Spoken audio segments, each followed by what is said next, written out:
When my parents demanded I pay 2,500 euros for my sister's prom, I said no. And that single word shattered every illusion I had about family. I used to think my family was just normal. Not perfect, but decent. We weren't rich, but we got by. My parents worked hard, and I respected that. I did my part too, babysat, cleaned, picked up extra shifts during school breaks. I never expected handouts. But somehow, I became the one everyone relied on. I'm 26 now, working full-time at a decent job, paying my rent, handling my own life. Meanwhile, my little sister, Ella, is 18, the total opposite of me.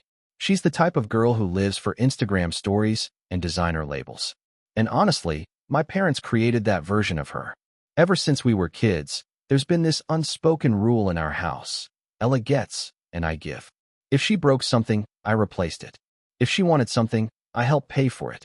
I told myself it was fine because I was older, more responsible. But deep down, it always stung. Still, I never complained. When my parents needed help paying off the car loan, I handed them half my savings. When the washing machine broke, I offered to cover it.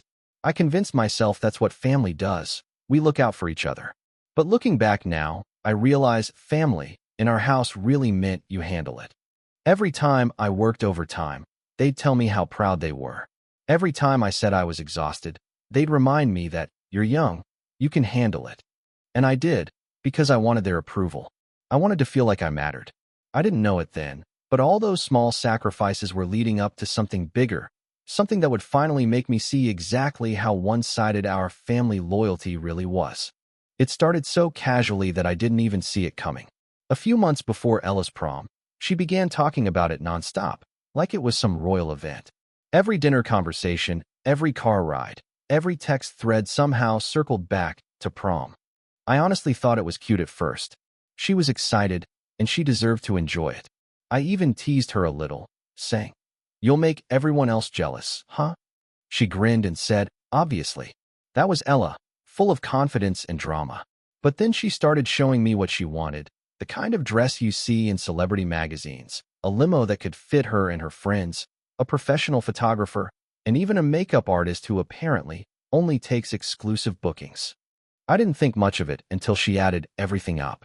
She sat across from me one evening, scrolling on her phone, and casually said, "So the total is around 2,500 euros. I nearly choked on my coffee. Wait, what? For one night? She just shrugged, twirling her hair like it was nothing. Yeah, but it's my prom. You only get one. I asked, half joking. And who's paying for this fairy tale? Without missing a beat, she looked me dead in the eye and said, "You are." At first, I laughed. It was so ridiculous I thought she was kidding. But she wasn't smiling. In fact, she looked annoyed that I didn't immediately agree. That's when the weird feeling hit my stomach, that sinking sense that something wasn't right. I said, "Why would I pay for your prom, Ella?" She blinked, like I had asked a stupid question, and replied, "Because Mom and Dad said you would." That's when everything changed. I honestly thought there had been some kind of misunderstanding. There had to be. So that night, I called my parents, still half laughing, thinking maybe Ella had exaggerated. But the second I brought it up, I realized she hadn't. My dad didn't even hesitate. He said, "Yes, we told her you'd help pay for it. You make good money now. It's only fair." Fair. That word hit me like a slap. I sat there on the phone, stunned. Fair? How is it fair that I'm supposed to drop 2,500 euros on a party I'm not even attending? My mom sighed in that tired, guilt-laced way she always does when she wants to manipulate me. "It's not just a party, sweetheart. It's her once-in-a-lifetime event. She's worked so hard this year. You know how much this means to her." I couldn't believe what I was hearing. "Worked hard," I said, trying not to yell. "She doesn't even have a part-time job. I've been working since I was 18, and no one offered to pay for my graduation anything." Dad cut in sharply. "You're older. You're in a better position now. Don't be selfish. Family helps family." That line, I've heard it my whole life. Family helps family. But somehow, it never went both ways. I helped them when the fridge broke. I helped when the car insurance lapsed. I even helped when Ella wanted a new phone because hers was too slow. And now they expected me to hand over thousands so she could feel like a princess for one night. I hung up feeling sick. Not angry yet, just numb. It wasn't about the money anymore. It was about realizing, maybe for the first time, That to them, I wasn't their son. I was their solution. After that call, I tried to convince myself it would all blow over. Maybe Ella would come to her senses, realize how insane it was to expect me to pay that kind of money. But no, she doubled down. The next morning, I woke up to a flood of messages from her. Links to designer dresses, sparkly heels, a prom package that included hair, makeup, nails, and a spray tan. She even attached a picture of the limo she wanted, writing, asterisk, this one's perfect. It's only €600 split between us. Asterisk, between us. As if I'd already agreed. I didn't even respond. I figured ignoring her would make her drop it. Big mistake. That afternoon, she sent another text. Asterisk, you're not seriously going to let me go looking cheap, right? Asterisk. That one made me stop in my tracks. I stared at my phone, feeling this strange mix of anger and disbelief. It wasn't just entitlement, it was expectation. She genuinely thought I owed her this. I typed back, Ella, I'm not paying for your prom. I can't afford it, and even if I could, it's not my responsibility. She read it instantly. Those 3 dots popped up for a while before her reply came through. Asterisk, wow. So you're really that selfish? Asterisk. I didn't reply again. I couldn't. Because if I did, I knew I'd say something I couldn't take back. Later that evening, Mom called me, sounding annoyed.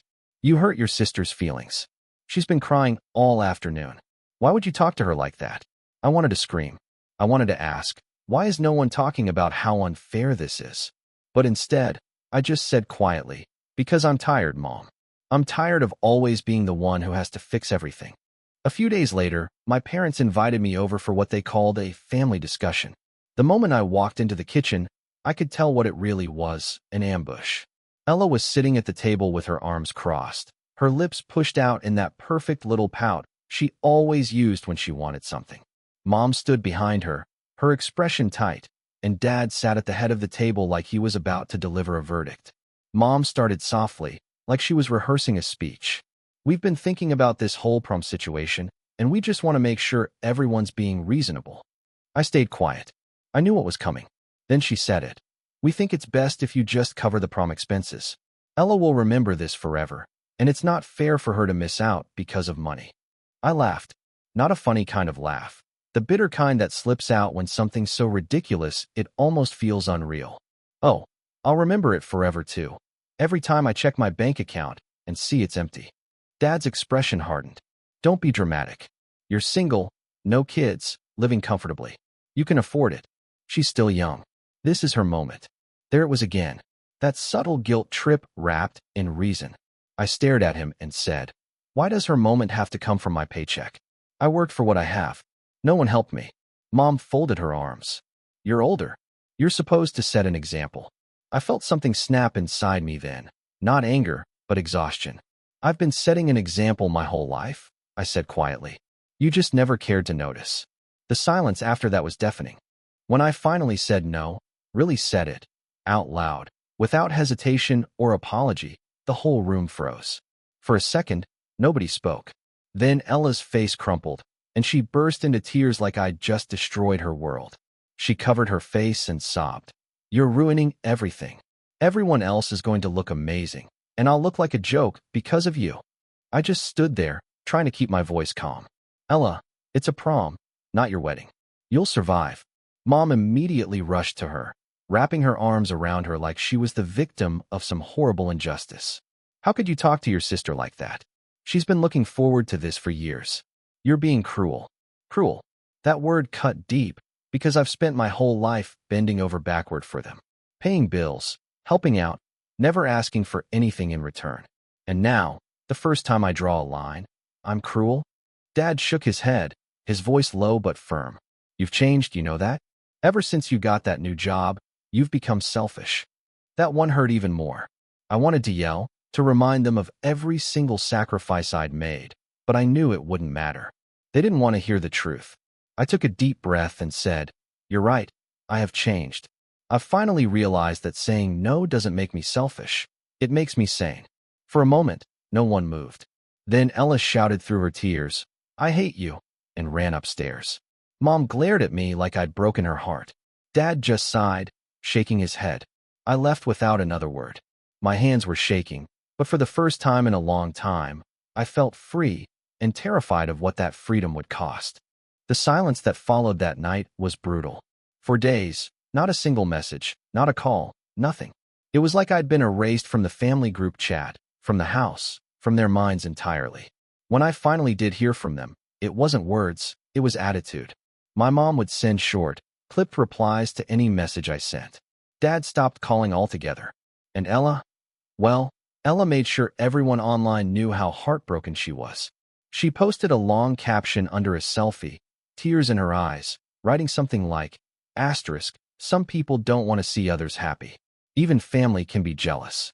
Asterisk, I didn't have to guess who that was about. My phone buzzed all day with messages from relatives, cousins, aunts, people I barely talked to, asking, what happened with Ella? Why are you fighting? It was humiliating. I hadn't even told anyone about the argument, and yet suddenly I was the villain in her sob story. This selfish brother who refused to help. I tried to ignore it, but every time I saw her posts, that pit in my stomach grew. I wanted to defend myself, to tell everyone what really happened, but part of me knew it wouldn't matter. In my family, perception always trumped truth.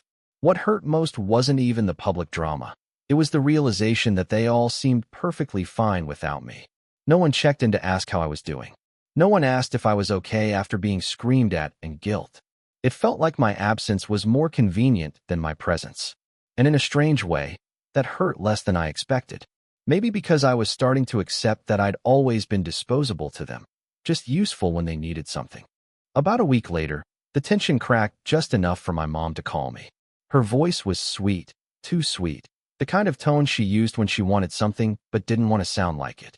Honey, she began, your sister's been trying to make things easier. She found cheaper options for prom. We think we can bring it down to maybe 1,800 euros. I nearly laughed out loud. That's still not happening, Mom, I said, keeping my voice calm but firm. She sighed dramatically, like I'd just crushed her spirit. You know, we're doing our best to make this fair. Ella already feels awful about all the tension. Can't you just help this one time? I've helped 100 times, I replied.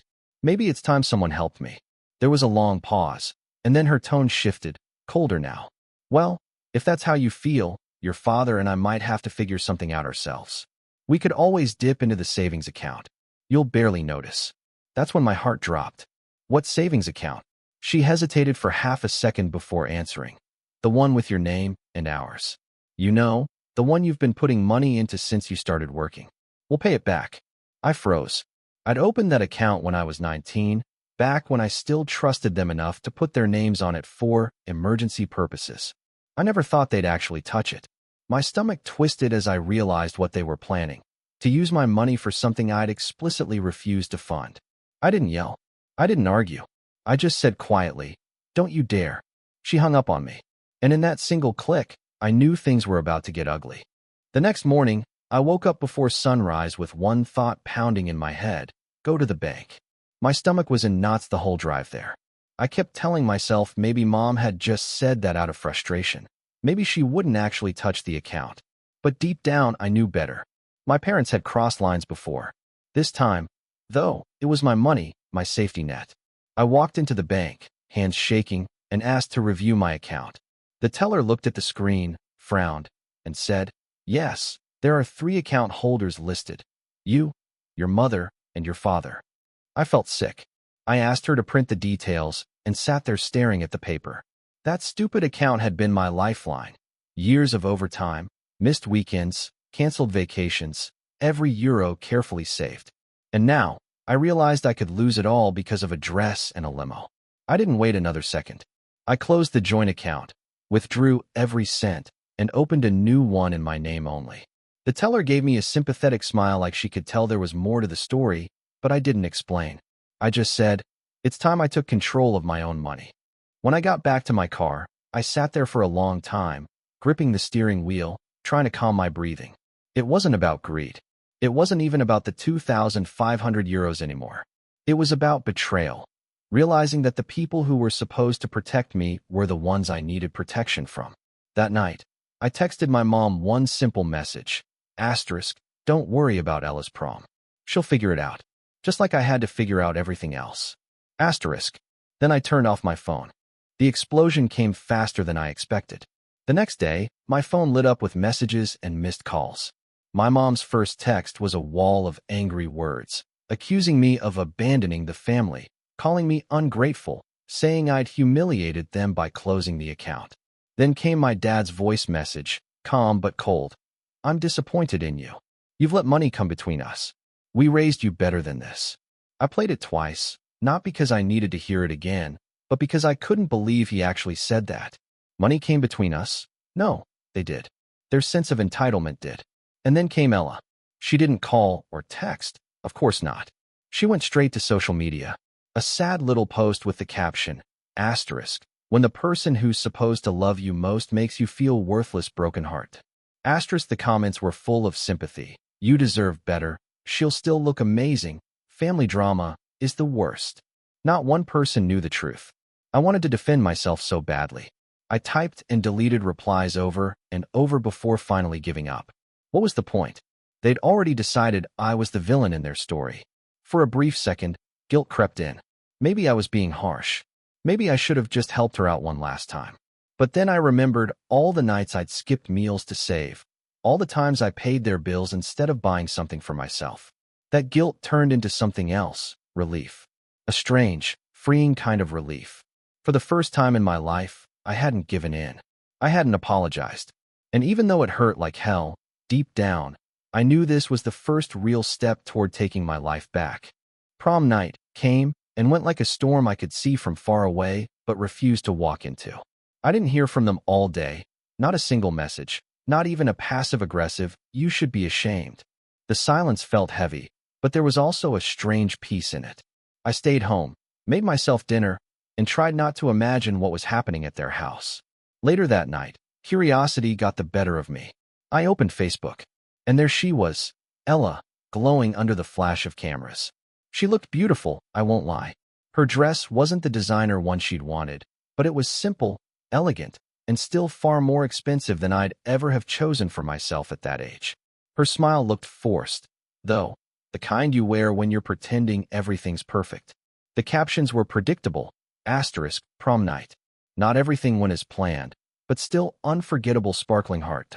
Asterisk, her friends commented how stunning she looked, how she deserved the best. I scrolled through every picture, my emotions tangled, a mix of sadness, guilt, pride, and something else I couldn't name. Maybe satisfaction? Not because she didn't get her fairy tale night, but because she finally had to stand on her own 2 feet for once. I set my phone down and stared at the ceiling. This whole mess had drained me. For years, I'd carried this invisible weight, being the fixer, the provider, the dependable one. And now that I'd finally dropped it, I felt both lighter and lonelier than ever.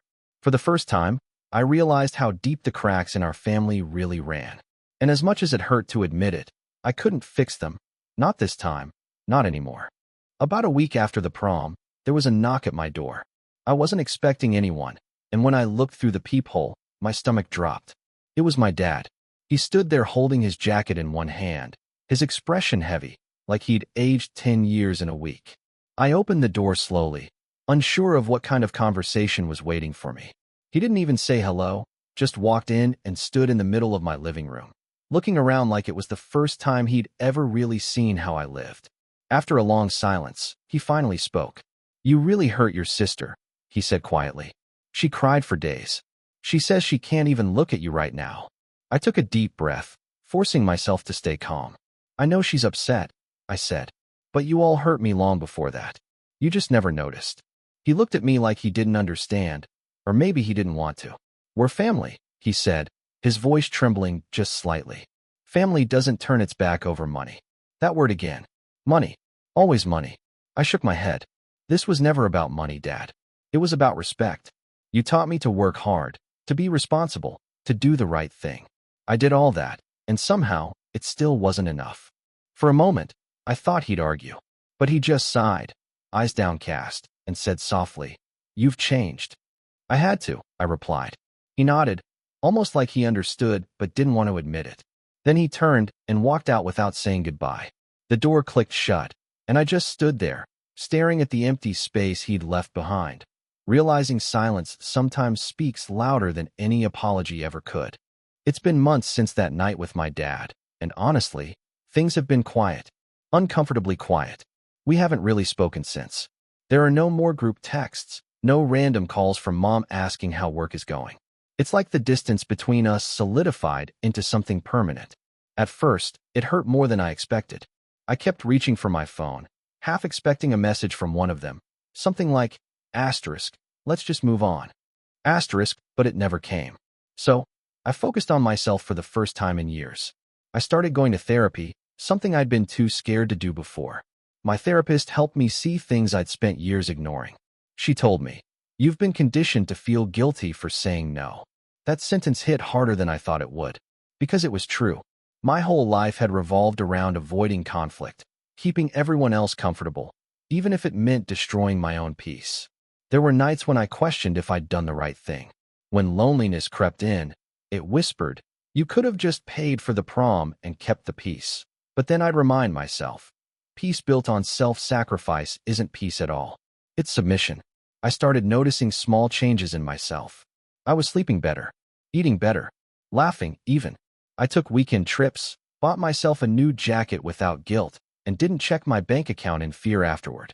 For once, my money and my energy were mine. Sometimes, I still think about Ella. I hope she's doing okay. But more than that, I hope she learns that love doesn't mean entitlement, and that helping family doesn't mean losing yourself. Maybe one day she'll see that saying no wasn't rejection. It was finally choosing self-respect. If there's one thing this whole experience has taught me, it's that family isn't defined by DNA. It's defined by respect. I used to think love meant giving endlessly, sacrificing until it hurt, and calling it loyalty. But I see it differently now. Love without boundaries isn't love. It's control dressed up as devotion. For years, I believed I was doing the right thing. Every bill I paid, every favor I agreed to, every moment I bit my tongue. I thought it made me a good son, a good brother. But really, it just taught everyone around me that my needs didn't matter. And when I finally stopped giving, they didn't know how to handle it. Because people who benefit from your lack of boundaries will always call your strength selfishness. Sometimes I still feel a pang of guilt when I think about how things ended. I wish it didn't have to come to this. Silence, distance, broken trust. But when I look at where I am now, I know it was necessary. The peace I feel these days isn't loud or dramatic. It's quiet. It's coming home after work and not feeling dread in my chest. It's checking my phone and knowing there's no guilt trip waiting for me. Maybe someday, my family and I will talk again. Maybe we'll rebuild something healthier. Or maybe we won't. Either way, I'm okay. Because I finally understand that choosing myself isn't betrayal, it's survival. I used to think the day I said no was the day I lost my family. But now I realize it was the day I found myself. The day I stopped being the problem solver and started being a person again. And honestly, that version of me, the free one, was worth every ounce of the fallout.